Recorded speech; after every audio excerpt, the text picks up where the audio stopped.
but I want to tell you that if you're trying to save more money, discipline is not your issue. Hey y'all, welcome to my channel. I'm Jada Nicole. I'm your budget coach, and I'm here to help you reach the financial success that you're looking for and do it according to the word of God.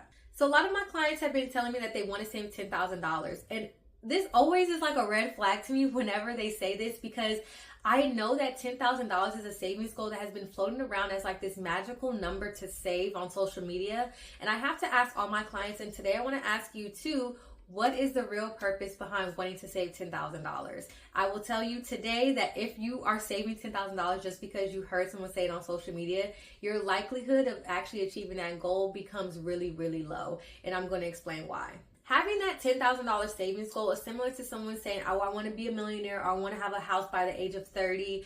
All of these things sound good, but there's actual work and sacrifice that has to be put in order to achieve these things. And we have to stay consistent with whatever work we put in order for us to actually achieve the goal. And so my definition of success is the accumulation of accomplished goals that are maintained well in order to increase your life satisfaction. And so if you're trying to be financially successful, you have to be consistent in the way that you are actually chasing after your goals.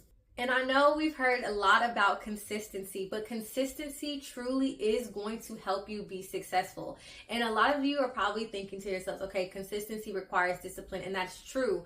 But I want to tell you that if you're trying to save more money, discipline is not your issue. Because if you think about it, we actually show a lot of discipline in the things that we are trying to change. And those are those bad habits like doom scrolling until 12 a.m. or eating late night snacks, or even leaving clothes on the bed. This is a big one, even for me, okay? You wash those clothes and you leave them on the bed for a couple days, and you keep saying that you're going to get to it. And you see how these things are actually very consistent in our lives. And we have discipline in doom scrolling. We have discipline in going to eat late night snacks. For me, ice cream is my weakness. I had discipline to get up out of my warm bed and go to the fridge downstairs and get some ice cream. So nothing in me was saying, oh, I need to have more discipline with doing this said thing, right? And so discipline for you when it comes to saving money is not an issue. We all know how to be disciplined. And the Bible actually talks about this. So let's turn to Romans 7:18 through 19.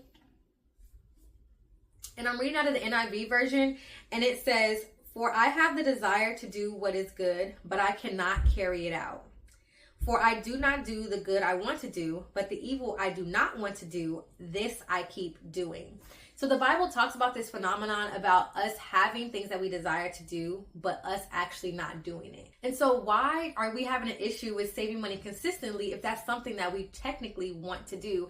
And the truth is that we just don't desire it enough. We don't have enough motivation to actually do it. Because let's be honest, saving money is not something that we naturally want to do. And I'm even going to give you another example. So go back to that clothes example that I was talking about, them clothes that's left on your bed. We don't necessarily want to fold clothes. That's not something that we naturally want to do. But if your homegirl called you and told you that she was coming over in the next 30 minutes, you're going to fold those clothes faster than you've ever folded clothes a day in your life. And so let me point this out to you. The desire to fold the clothes did not change. We still don't want to fold the clothes. But there was a new motivation that was introduced into the situation. And that new motivation was the fact that you wanted to appear clean and you wanted to appear neat. And so you see how as soon as a motivating factor got attached to the thing that you didn't want to do, that produced action, right? And so it's the same thing when it comes down to saving money. We need to have a motivating factor be attached to the thing that we don't necessarily or naturally want to do in order to produce the action of saving consistently. And I don't want to ignore the fact that when you are trying to accomplish a stretch goal, and a stretch goal is where it's going to stretch you in your faith, stretch you in your ability, stretch you in believing what's possible for yourself. If you're going after a stretch goal, that means it's going to also require sacrifice.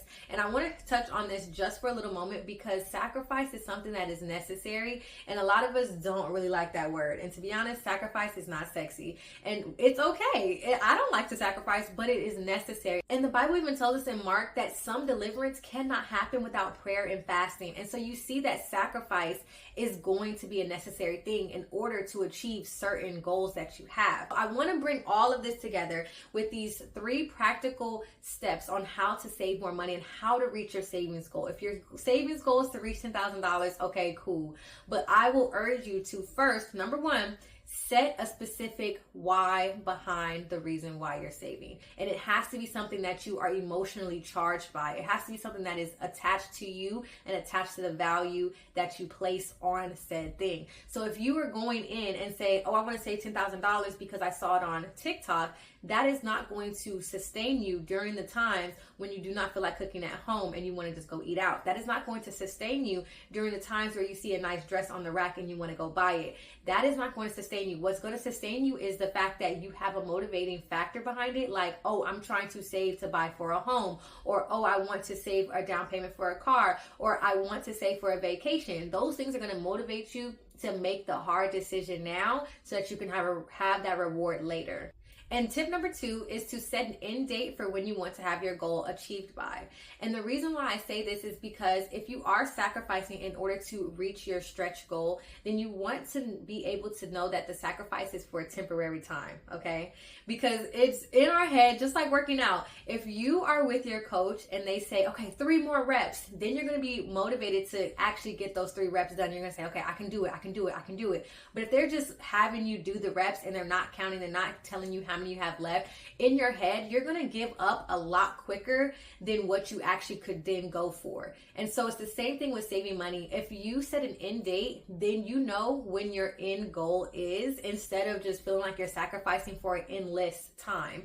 If you're trying to sacrifice for an endless time, you're going to give up way earlier than what you actually could accomplish. And so I want you to set an end date so you can see the light at the end of the tunnel and that you can know how much further you have to go and you actually can get it done within that time frame. And another reason why I say this is also because if we give ourselves a year to do something, we're going to take a full year to do it. But if we give ourselves 6 months to do it, then we're going to find every single way that we can accomplish this goal within 6 months. So give yourself a due date because it's going to keep you a little bit more motivated. And tip number 3 is to track your progress. Tracking your progress is so powerful because it gives you a visual representation of the work that you have put in to achieve your goal. And when you are able to see your progress increase after increase after increase, it's going to keep you excited along your journey and it's going to keep you motivated to keep pushing for that number that you're trying to save. And so if it's $10,000, track your progress. I really hope that these tips have helped you because, again, saving money is something that we don't naturally just want to do, but we have to be motivated in order to do it. And I really pray that you're able to take these tips home and be able to accomplish the goal that you have. And if you're looking for a really fun way to track your goals, I have an app that allows you to receive rewards and badges for every single milestone that you accomplish along your journey. The app has the ability to connect to your bank account so it can automatically track and categorize all your spending, so that's done for you, and you can make informed and smart decisions about your finances. It also gives you a financial health score depending on how well you save, invest, accomplish your goals, and budget, and stick to the budget that you set. And so I'm really excited to share this with you because it will help you with your savings journey. Go ahead and put your goals in here, track your progress along the way, and it's going to make budgeting and saving so much easier. And now you can reach the financial success that you're looking for. It is $14.95 a month to use, and you can download it by clicking the link in the description box below. So I hope that these tips have helped you out, and if you like this video, go ahead and give it a thumbs up, press that subscribe button, and click the bell for the notifications so you do not miss a video, because you and I are on this journey together of budgeting our finances God's way. I so appreciate y'all. I pray for y'all, and I will see y'all in the next video. Bye.